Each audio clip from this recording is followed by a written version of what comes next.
1장 21절부터 38절까지 말씀을 한 절씩 교독합니다. 그들이 가버나움에 들어가니라. 예수께서 곧 안식일에 회당에 들어가 가르치시매 무사람이 그의 교훈에 놀라니 이는 그가 가르치는 것이 권위 있는 자와 같고 서기관들과 같지 아니함이더라. 마침 그들의 회당에 더러운 귀신 들린 사람이 있어 소리질러 이르되 나사렛 예수여, 우리가 당신과 무슨 상관이 있나이까? 우리를 멸하러 왔나이까? 나는 당신이 누구인 줄 아노니 하나님의 거룩한 자니이다. 예수께서 꾸짖어 이르시되 잠잠하고 그 사람에게서 나오라 하시니 더러운 귀신이 그 사람에게 경련을 일으키고 큰 소리를 지르며 나오는지라. 다 놀라 서로 물어 이르되 이는 어찌미냐? 권위 있는 새 교훈이로다. 더러운 귀신들에게 명한즉 순종하는도다 하더라. 예수의 소문이 곧 온 갈릴리 사방에 퍼지더라. 회당에서 나와 곧 야고보와 요한과 함께 시몬과 안드레의 집에 들어가시니 시몬의 장모가 열병으로 누워 있는지라. 사람들이 곧 그 여자에 대하여 예수께 여짜오되 나아가서 그 손을 잡아 일으키시니 열병이 떠나고 여자가 그들에게 수종드니라. 저물어 해질 때에 모든 병자와 귀신 들린 자를 예수께 데려오니 온 동네가 그 문 앞에 모였더라.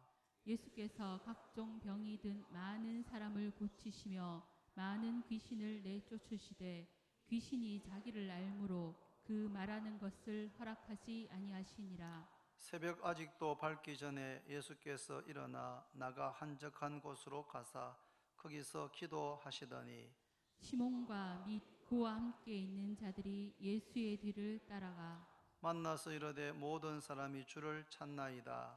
이르시되 우리가 다른 가까운 마을들로 가자. 거기서도 전도하리니 내가 이를 위하여 왔노라 하시고 같이 읽습니다. 이에 온 갈릴리에 다니시며 그들의 여러 회당에서 전도하시고 또 귀신들을 내쫓으시더라. 아멘. 찬양을 드리겠습니다.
당신은 하나님의 언약 안에 있는 축복의 통로, 당신을 통하여서 열방이 주께 돌아오게 되리. 당신은 하나님의 언약 안에 있는 축복의 통로, 당신을 통하여서 열방이 주께 예배하게 되리. 할렐루야. 예, 은혜로운 찬양 감사드립니다. 지난 주일에 예수님께서 30세가 되셔서 공생애를 시작하셨다는 말씀을 드렸습니다. 세례 요한이 잡힌 후에 예수님께서 갈릴리에 오셨고 하나님의 복음을 전파하기 시작했습니다. 메시아로서, 그리스도로서 공적인 사역을 시작하신 것입니다. 때가 찼고 하나님의 나라가 가까이 왔으니 회개하고 복음을 믿어라. 때가 찼다. 오랫동안 하나님의 아들 메시아가 오기를 기다렸고, 메시아가 이 땅에 왔고, 그리고 드디어 메시아가 메시아로서의 공적인 사역을 시작할 때가 된 것입니다. 하나님의 나라가 가까이 왔으니 회개하고 복음을 믿어라 라고 선포하시면서 예수님께서 공생애, 공적인 사역을 시작하셨습니다. 예수님의 3년간의 공생애의 목적은 하나님의 나라를 이 땅에 세우는 것입니다. 무슨 한국, 일본, 중국, 미국 같은 이 땅에 있는, 이 땅의 경계를 둔 그러한 나라가 아니고, 눈에 보이지 않는, 그러나 하나님께서 통치하시는 나라, 하나님을 믿고 하나님을 왕으로 경외하는, 섬기는 개인과 공동체로 이루어진 하나님의 나라를 이 땅에 세우는 것이 예수님의 공생애의 목적인 것을 깨닫기를 바랍니다. 그 목적을 이루는 방법은 제자들을 부르시고 그 제자들을 훈련하셔서 그 제자들로 하여금 또 다른 사람들을 예수님의 제자가 되게 하는 방법으로 하나님의 나라를 이 땅에 세우시는 것입니다.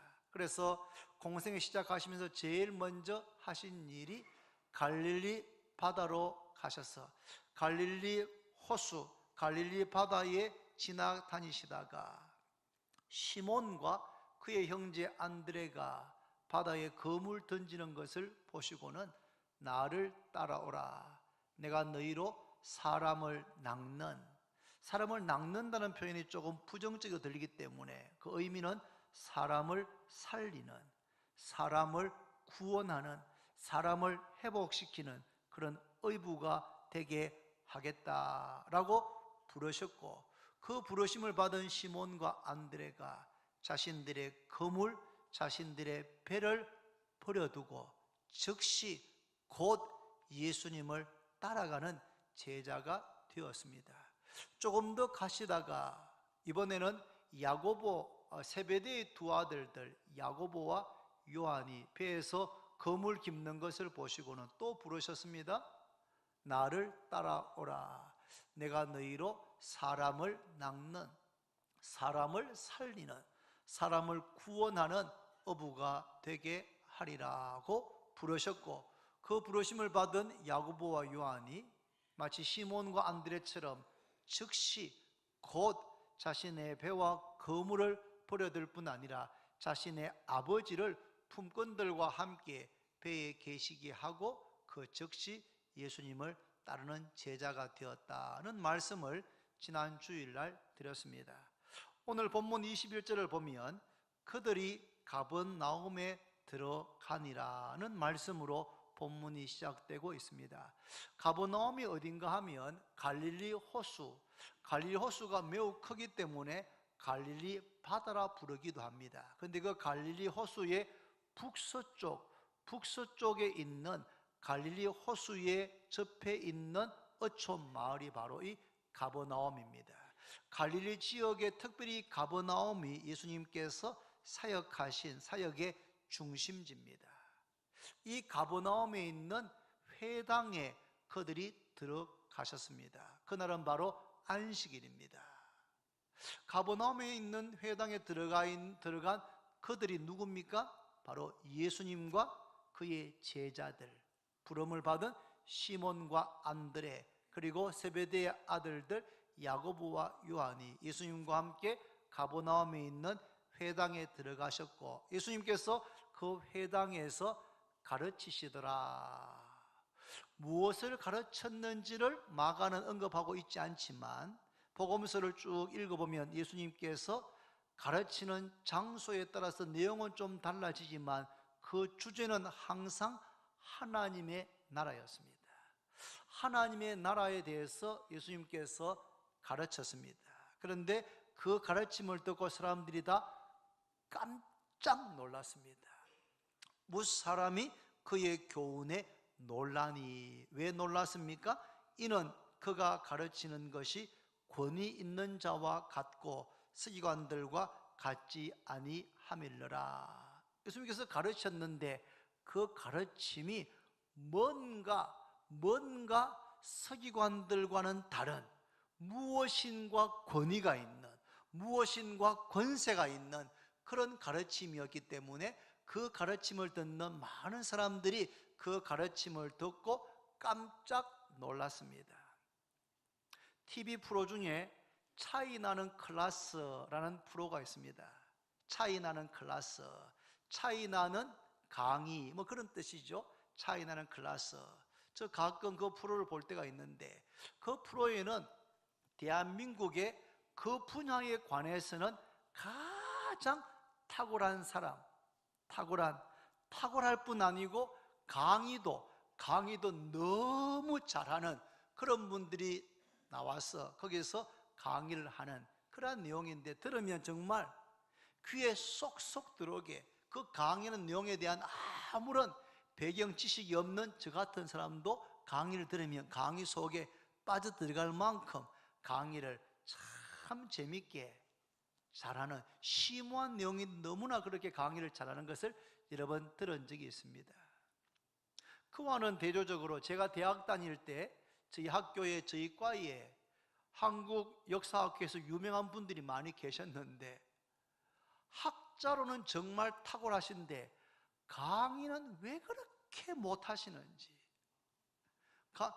학문적으로는 뛰어나신데 강의는 정말 못하시는 그런 교수님들도 여러 분 계셨습니다. 그래서 저희가 생각할 때 학문적으로 뛰어나고 학술지에서 연구 논문을 잘 쓰는 것과 강의를 잘하는 것은 별개이구나라는 그러한 생각을 한 적이 있습니다. 그런데 예수님은, 예수님의 가르침, 예수님의 교훈은 서기관들과는 차원이 다른 강의였습니다. 차이가 나는 클래스, 차이가 나는 그러한 말씀이었습니다. 그 말씀은 권위가 있었습니다. 심오했습니다. 그렇지만 누구나 알아들을 수 있는, 아주 공부를 많이 한 학자들만 알아듣거나 학자들만 이해할 수 있는 그런 내용이 아니고, 하나님의 나라에 대한 심오한 진리를 말씀하시지만 어린 아이들도 듣고 즐겁게 잘 들을 수 있도록 그렇게 권위가 있으면서도 쉽고 쉬우면서도 심오한 그러한 말씀을 전하였기 때문에 듣는 무사람들이 그 교훈에 깜짝 놀랐습니다. 마침 그 회당 안에 더러운 귀신 들린 사람이 한 사람 있었습니다. 그 사람이 예수님을 보자마자 이렇게 소리 질렀습니다. 나사렛 예수여, 우리와 당신이 무슨 상관이 있나이까?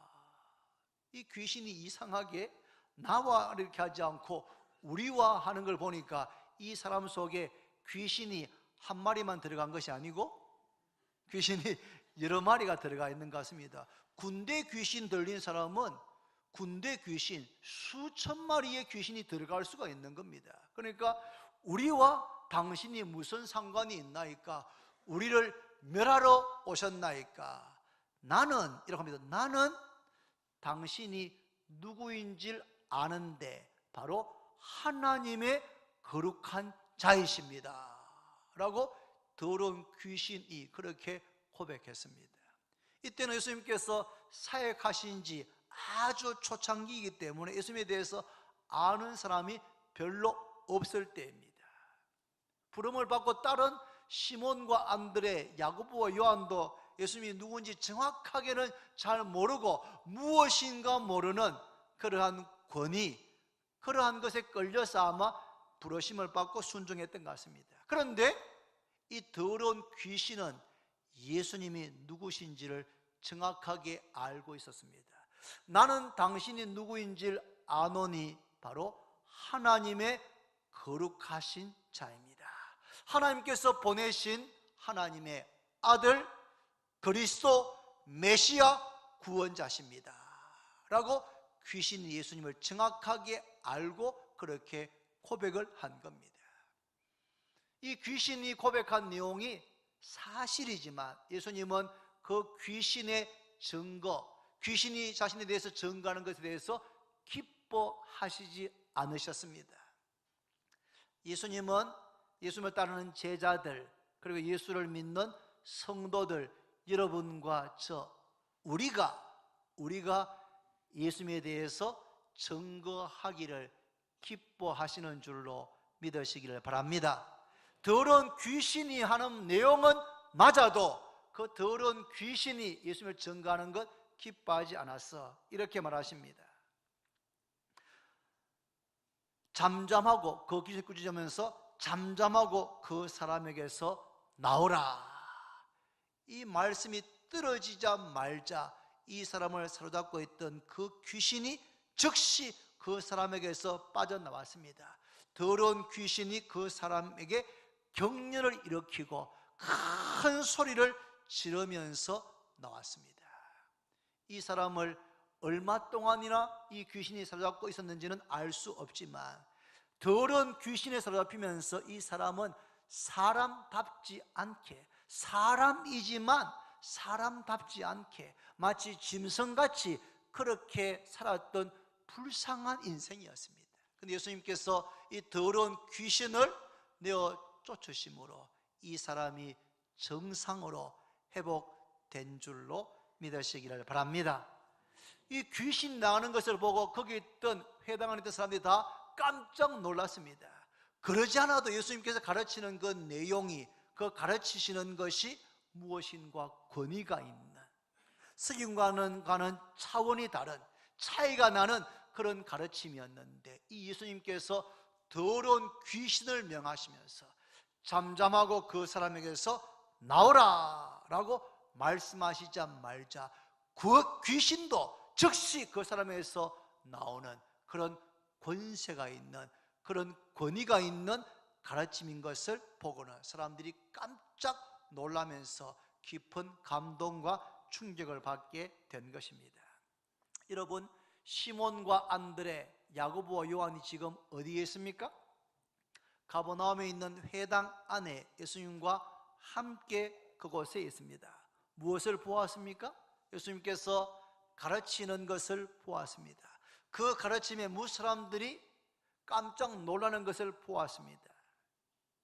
더러운 귀신이 예수님에 대해서 전가하는 것을 제자들이 보았고 예수님께서 그 귀신을 내어 쫓는 것을 보았고 사람들이 그러한 것을 보면서 예수님의 그 교훈과 가르침이 권세가 있는, 권위가 있는 특별한 새로운 교훈이다 라고 말하는 것을 보고 들었습니다.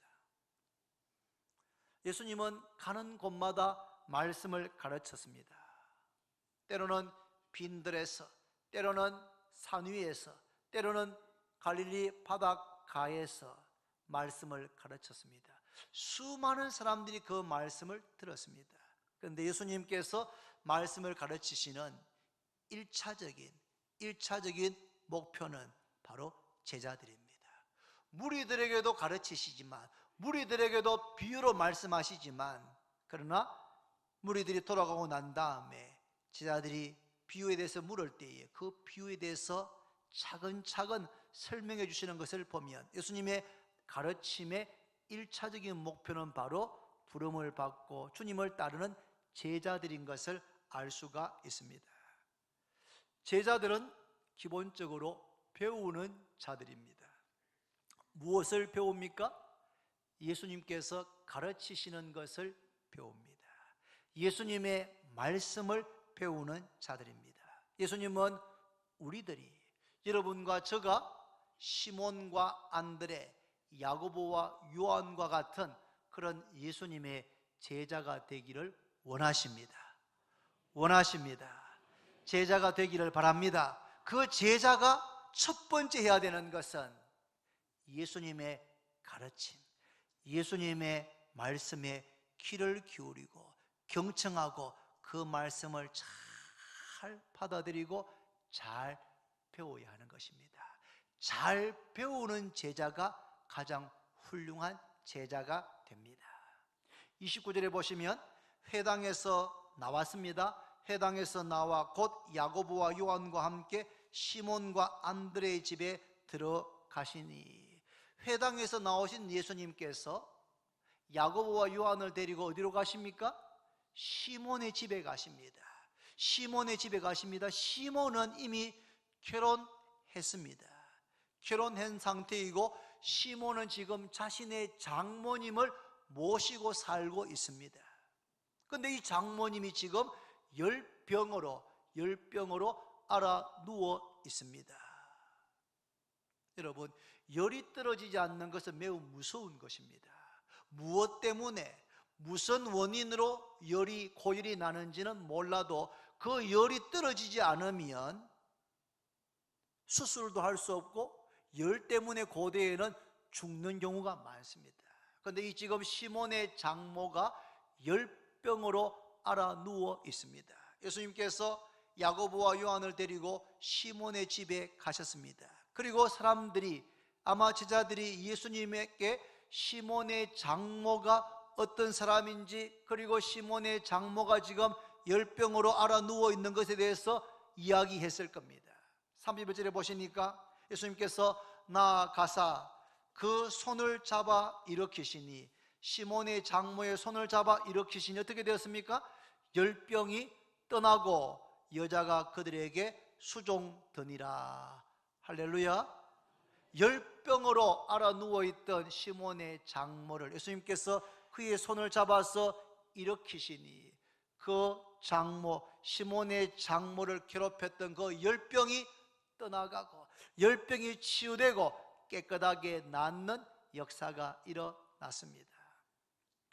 예수님께서 시몬의 장모의 병을 고쳐주신 것입니다. 예수님께서 나를 따라 오너라, 내가 너희로 사람을 낚는, 사람을 살리는 어부가 되게 하겠다고 말씀하셨을 때 시몬과 안드레가 배와 그물을 버리고 주님을 따랐습니다. 주님을 따르는 시몬의 마음 한쪽 구석에 염려가 있었습니다. 걱정이 있었습니다. 뭐겠습니까? 자신의 장모님이 지금 집에 열이 나서 고열로 열병으로 알아 누워 계신 것입니다. 주님을 따르겠다고 즉시 순종하기는 했지만 시몬의 마음속에는 자신의 장모님께서 집에 열병으로 알아 누워 있는 것이 마음에 큰 부담이 되었을 것입니다. 그런데 예수님께서 야고보와 요한, 다른 제자들과 함께 시몬의 집에 가셨고, 시몬의 장모의 열병을 손을 잡아서 일으키심으로 열병을 치유하여 주신 줄로 믿습니다. 주님을 따르기로 한 시몬의 마음에 있는 그 큰 부담을, 장모님의 병을 고쳐주심으로 가볍게 해주신 것을 믿으시기를 바랍니다. 32, 33절에 보시면 저물어 해질 때에 모든 병자와 귀신 들린 자를 예수께 데려오니 온 동네가 그 문 앞에 모였더라. 저물어 해가 지게 되었습니다. 해가 지면 2000년 전에는 무슨 가로등이 있겠습니까? 무슨 불빛이 있겠습니까? 해가 지면 다 집에 가서 자야 될 시간 아닙니까? 그런데 저물어 해가 졌는데 병자들, 귀신 들린 사람들을 데리고 예수님께서 계신 그 집 앞으로 사람들이 막 몰려오기 시작했습니다. 왜 그랬겠습니까? 28절에 보면 예수의 소문이 곧 온 갈릴리 사방에 퍼지더라. 예수님께서 가버나움에 있는 회당에서 가르치시고 더러운 귀신 들린 사람에게 그 귀신을 쫓아 주셨다라고 하는 소문이 갈릴리 지역에 퍼져나갔습니다. 발없는 말이 천리 간다고 입에서 입으로 사람들에게 전파되어졌습니다. 그래서 갈릴리 지역에 있는 병든 자들, 귀신 들린 사람들을 데리고 예수님께서 계신 곳으로 사람들이 왔습니다. 그런데 왜 저물어 해질 때 오게 되었겠습니까? 유대인들은 해가 지면 날짜가 바뀝니다. 우리는 밤 12시에 날짜가 바뀌지만 유대인들은 해가 지면 안식일이 끝나고 해가 지면 또 안식일이 시작하는 겁니다. 그러니까 안식일 날이었는데 해가 지면 이제는 안식일 다음 날, 지금 일요일, 주일이 되는 것이지요. 당시 서기관들과 바리새인들은 병자가 있어도 병자를 안식일 날 고치지 못하도록 가르쳤습니다. 그렇게 안식일 법으로 정해 놓았습니다. 안식일 법은 나머지 6일 동안 병자를 고치고 온갖 활동을 해도 되지만 안식일 날 병자를 고치지 마라, 그렇게 가르쳤던 겁니다. 그래서 병자들과 귀신 들린 사람들이 더 빨리 올 수도 있었지만 저물어 해가 져야지만 안식일이 끝나기 때문에 기다렸다가 저물어 해가 지고 난 다음에 병든 사람들 그리고 귀신 들린 사람들을 데리고 예수님께서 계신 그 집 앞으로 몰려오기 시작했던 것입니다. 그래서 어떻게 하셨습니까? 34절을 보시면 예수께서 각종 병이든 많은 사람을 고치시며 많은 귀신을 내쫓으시되 귀신이 자기를 알므로 그 말하는 것을 허락하지 아니하시니라. 요즘 병원에 가면 이 의학 분야가 너무 이렇게 세분화되어져 가지고 보통 사람들은 아파도 무슨 과에 가야 될지 잘 모르겠더라고요. 저희 아버지 어머니 모시고 가도 지금 어머니를 어디로 모시고 가야 될지 잘 몰라가지고 꼭 안내 데스크에 가서 물어봐야 됩니다. 그만큼 의학이 이렇게 세분화되어졌습니다. 그래서 의사 선생님들도 전문의들은 자기 분야가 아닌 다른 분야의 환자를 받을 수가 없는 것 아니겠습니까? 자기 분야에 대해서는 전문의지만 다른 분야에 대해서는 잘 모를 수가 있는 겁니다. 환자를 받을 수가 없습니다. 그런데 예수님은 어떻습니까? 각종 다른 종류의 병에 걸린 많은 사람들의 병을 다 고쳐주었습니다. 내과, 외과 뭐 할 것 없이 모든 종류의 각종 다른 종류의 병자들이 많이 왔는데 그 병자들을 고쳐주었습니다. 예수님께 왔다가 병이 너무 오래되어서 상태가 너무 심각해서 고침을 받지 못하고 돌아간 사람은 한 사람도 없었습니다. 예수님께서 각종 다른 종류의 병자들, 많은 병자들, 모든 병자들을 고치신 것을 믿으시기를 바랍니다. 그런데 이 같은 본문을 다루고 있는 마태복음 8장 17절 이하에는 이 본문 예수님께서 각종 병자들, 귀신 들린 자들을 치유하셨다는 말씀이 나오고 이런 말씀이 이어집니다. 이는 선지자 이사야를 통하여 하신 말씀에 우리의 연약한 것을 친히 담당하시고 병을 짊어지셨도다 함을 이루려 하심이더라. 이렇게 병자들을 치유하심으로 이사야서에 예언된 대로 우리의 연약한 것을 친히 담당하시고 병을 짊어지셨도다 하는 이 말씀을 이루기 위해서 예수님께서 연약한 것 담당하시고 병을 짊어지시고 치유하신 것이다 라고 마태복음은 기록하고 있습니다. 예수님께 이 땅에 오신 것은 우리의 영혼을 구원할 뿐 아니라 우리의 육체의 병도 치유하시기 위해서 오신 것을 믿으시기를 바랍니다. 이사야 53장 6절 말씀에 그가 채찍에 맞음으로 우리는 나음을 입었도다. 그가 채찍에 맞음으로, 하나님의 아들이 채찍에 맞아서 살이 터지고 피가 흐르는 그런 육체적인 고통을 당하심으로, 그가 채찍에 맞음으로 우리는 나음을 입었다. 우리의 육체의 질병, 정신적인 질병, 영적인 질병이 나음을 받게 되었다라고 성경은 말씀하고 있습니다. 예수님을 믿고 따르는 성도들, 제자들은 우리의 몸을 잘 관리할 책임이 있습니다. 할렐루야. 우리의 몸을 내가 잘 관리할 책임이 있습니다. 왜냐하면 고린도서 3장 16절에 너희가 하나님의 성전인 것과 하나님의 성령이 너희 안에 거하시는 것을 알지 못하느냐. 하나님의 성령께서 예수 믿는 우리 안에 거하십니다. 우리의 몸은 무엇입니까? 하나님의 성령께서 거하시는 하나님의 성전입니다. 그래서 성도들은 우리의 몸을 건강하게, 깨끗하게, 거룩하게 잘 관리해야 할 일차적인 책임이 있습니다. 자신의 몸을 잘 관리하셔야 됩니다. 과식, 과음, 과로 하지 않고 적절하게 먹고 적절하게 운동하고 적절하게 쉬면서 우리의 몸을 잘 관리할 책임이 우리에게 있습니다. 또한 여러분, 우리가 그렇게 몸을 잘 관리하지만 우리의 몸이 아프고 병들면 어떻게 해야 됩니까? 각종 병이 든 많은 사람들 치유하신 예수님께 나와서 주님, 제가 이렇게 몸이 아픕니다. 이렇게 병이 들었습니다. 주님은 모든 병을 치유하시는 능력이 있는 것을 믿습니다. 주님, 저의 병든 몸을 고쳐 주옵소서. 고쳐 주옵소서. 그렇게 기도하시기를 바랍니다.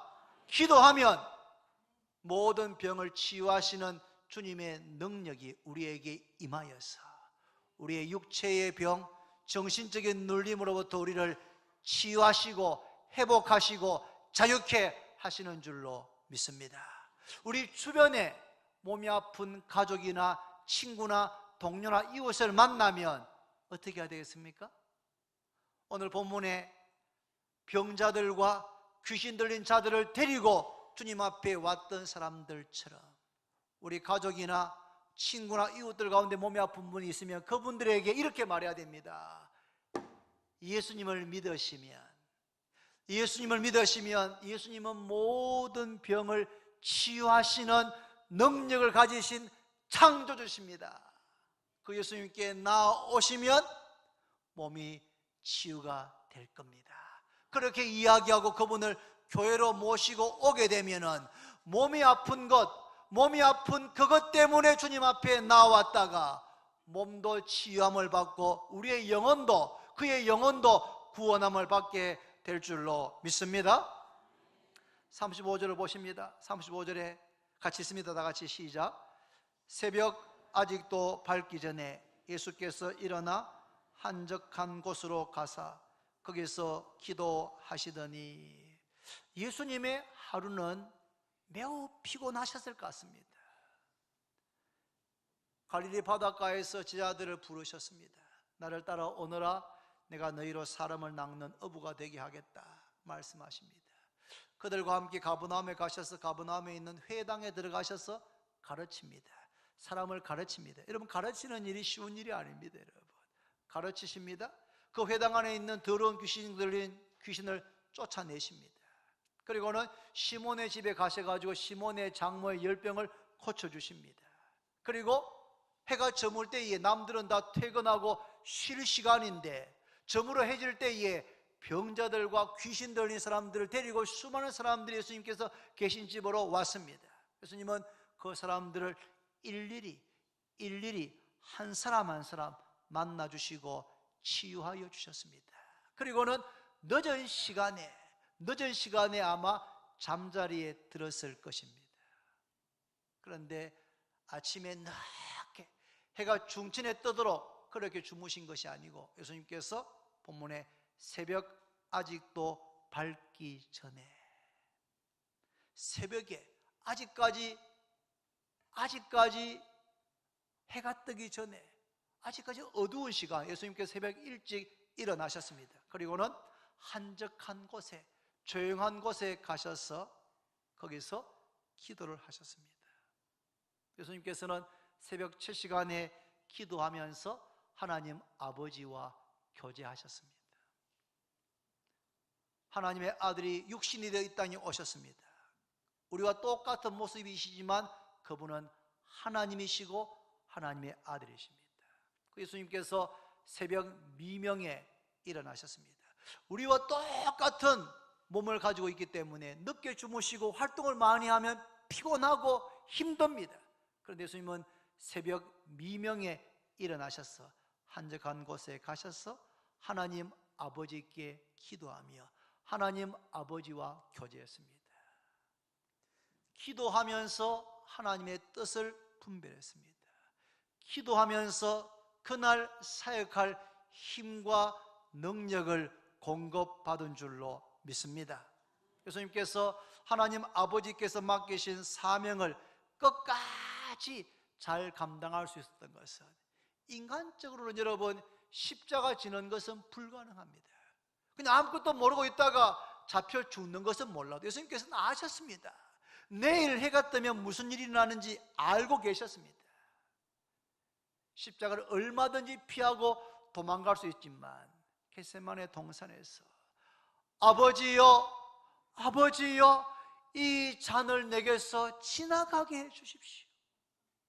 그러나 나의 원대로 마시고 아버지의 원대로, 아버지의 뜻대로 되기를 원합니다.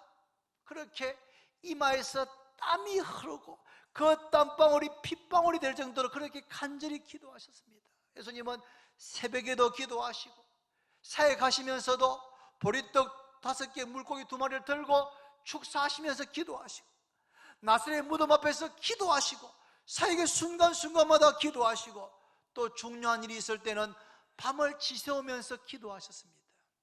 예수님의 사역은 기도로 시작해서 기도로 마쳤다고 해도 과언이 아닙니다.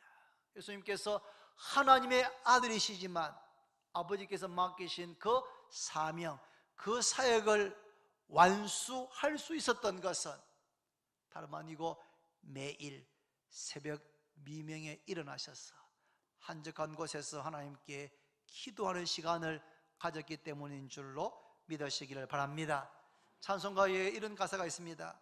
내 기도하는 그 시간, 그때가 가장 즐겁다.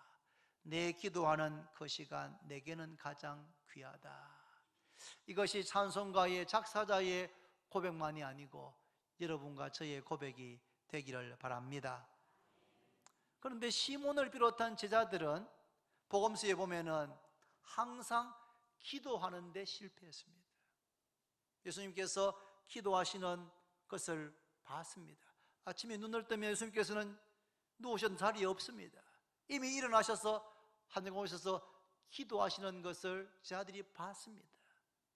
또 기도를 배웠습니다. 너희는 기도할 때 이렇게 기도해라고 기도를 가르쳐 주었습니다. 시험에 들지 않게 기도하라고 주님께서 명하셨습니다. 그러나 제자들은 늘 기도하는 데 실패합니다. 육신은, 마음은 원하지만 육신이 약해서 기도하지 못하고 잠들어 버립니다. 늘 기도하는데 실패하는 모습입니다. 그랬던 제자들이 언제부터 기도하기 시작합니까? 예수님께서 부활하시고 성천하시기 직전에 제자들에게 예루살렘을 떠나지 말고 아버지께서 약속하신 성령을 기다려라. 요한은 물로 세례를 주었지만 너희는 몇 날이 못 되어서 성령으로 세례받게 될 것이다. 예루살렘을 떠나지 말고 아버지께서 약속하신 성령을 기다리라는 그 말씀을 남기고 예수님께서 성천했습니다. 그 성천하시는 것을 500명이 넘는 사람들이 보았습니다. 그런데 마가의 다락방에 기도하기 위해서 모인 사람은 120명이었습니다. 120명이 함께 모였습니다. 12명의 제자들을 포함해서 예수님의 모친 마리아와 동생들 120명의 성도들, 무명의 제자들이 함께 모였습니다. 그리고는 기도합니다. 마음을 같이 해서 전심으로, 전심으로 간절히 음식을 먹었는지 먹지 않았는지, 잠을 잤는지 자지 않았는지 알지 못하지만 어쨌든 기도가 응답될 때까지 마음을 같이 해서 전심으로 기도하고 또 기도하고 또 기도했습니다. 사랑하는 성도 여러분, 인생을 살면서 어떤 어려움이 있습니까? 어떤 문제가 있습니까? 그 문제가 있을 때 그 문제를 놓고 하나님 아버지 앞에 마치 약복강가에서 주의 사자의 다리를 부여잡았던 야곱처럼 목숨 걸고 한번 기도해 보십시오. 120명의 성도가 그 기도가 응답될 때까지 간절하게 기도하고 또 기도했습니다. 여러분, 기도는 응답됩니다. 너는 내게 부르짖어라, 내가 너에게 응답하겠고 너가 알지 못하는 크고 엄밀한 일을 너에게 보여주시겠다.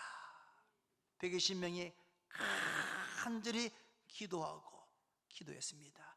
하루, 이틀, 사흘, 일주일, 열흘 기도했을 때 오순절날 이른 아침에 성령께서 급하고 강한 바람 소리를 내면서 마치 불의 혀와 같은 모습으로 그곳에 임하셨고 기도하던 120명이 모두가 다 성령의 충만함을 받게 되었습니다.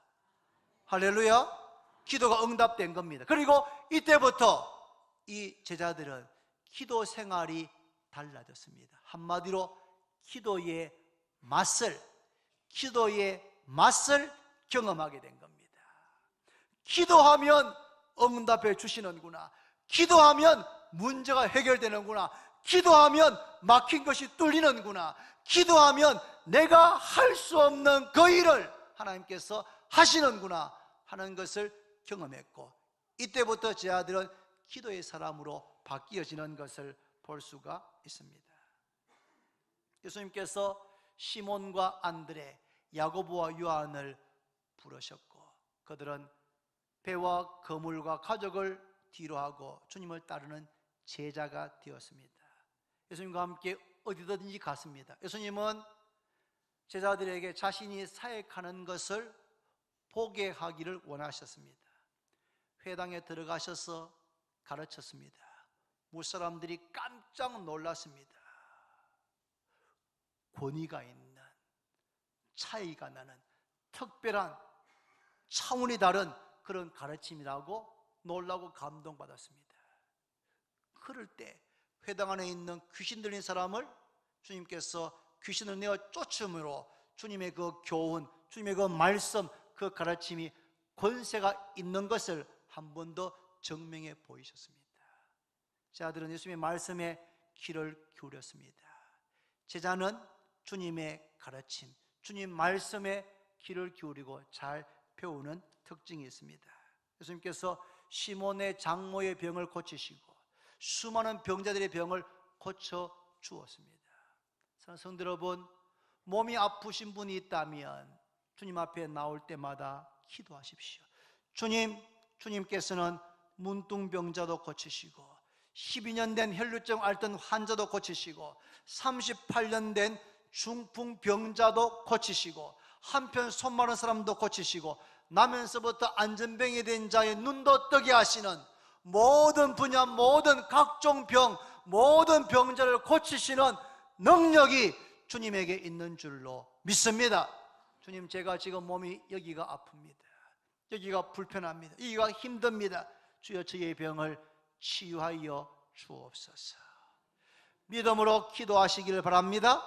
주님께서 치유하여 주시는 겁니다. 그리고 주변에 몸이 아픈 분들이 있다면 병원도 소개하고 의사도 소개하겠지만 예수 그리스도를 전하십시오.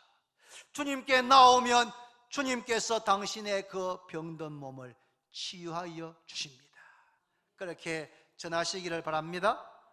예수님께서 새벽 미명에 기도하셨습니다. 예수님께는 기도하시는 그 시간이 가장 즐거운 시간이었습니다. 우리들도 예수님처럼 기도해야 됩니다.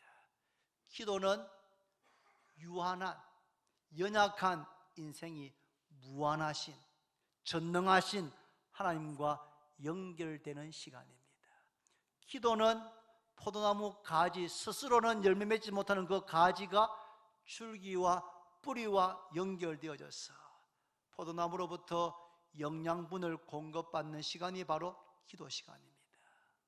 여러분, 매일 기도하는 시간을 갖기를 바랍니다. 제가 지난 월요일날 휴가를 가면서 먼저 경주로 갔습니다.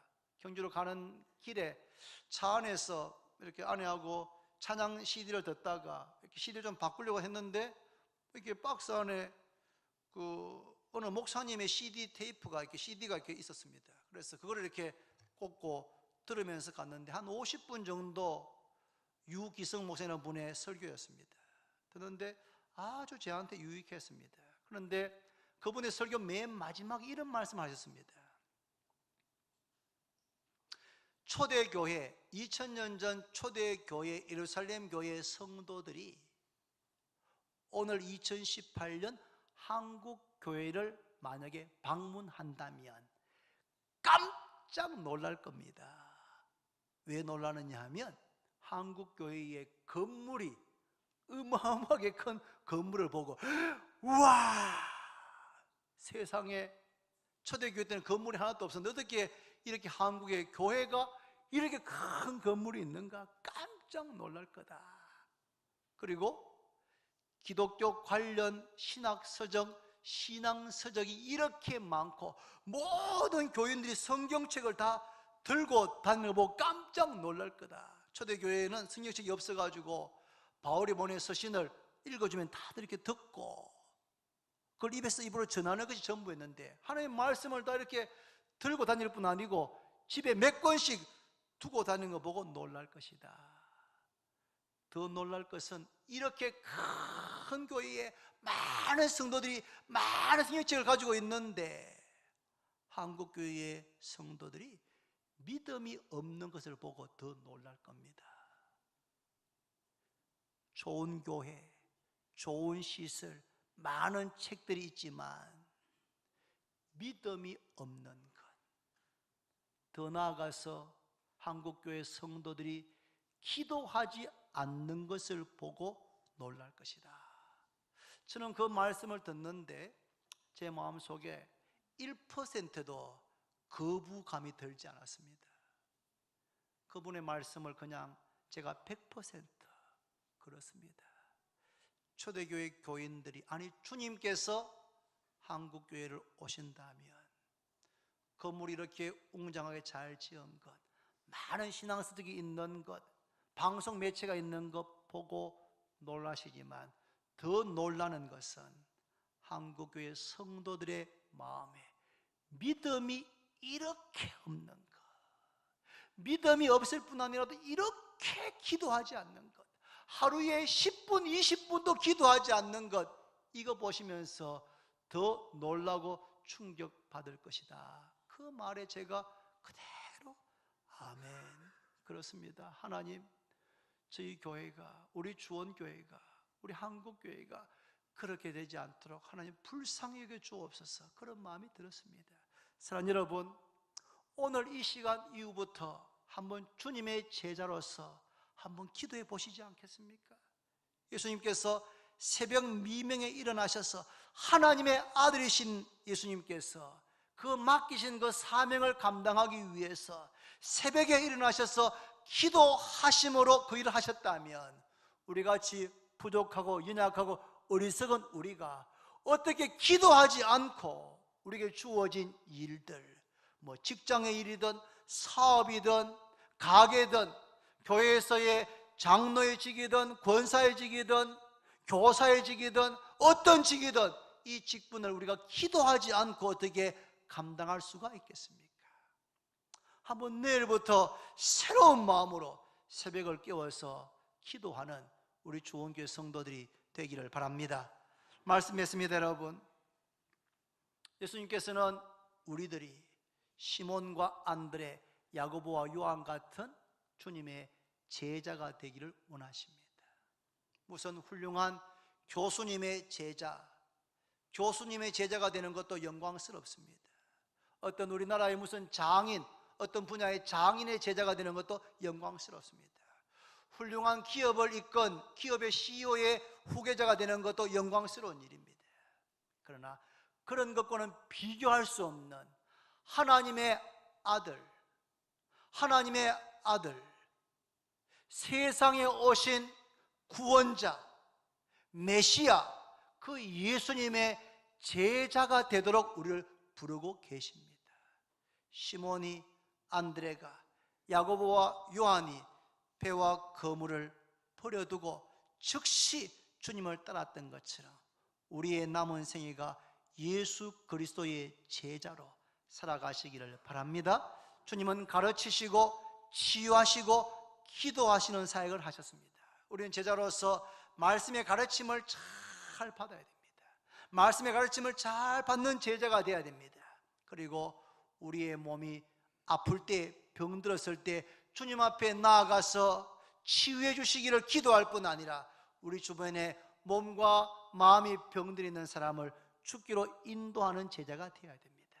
마지막, 주님께서 새벽 미명에 일어나셔서 기도하심으로 하루를 시작하셨던 것처럼 우리들도 매일 아침마다 하나님께 기도하면서 기도함으로 하루를 시작하시는 그러한 참된 진정한 의미의 제자가 되시기를 바랍니다. 기도드립니다. 하나님 아버지, 감사합니다. 부족한 저희들을 주님의 제자로 불러주시는 것을 감사를 드립니다. 예수님을 믿는 성도, 예수님을 믿기는 믿지만 주님을 따르지 않고 내 삶의 자리에 그대로 서 있는, 내 삶의 방식을 그대로 고집하는 사람이 아니라 주님의 부르심에 시몬처럼, 안드레처럼, 야고보와 요한처럼 주님의 부르심에 순종하는 제자가 되게 하여 주옵소서.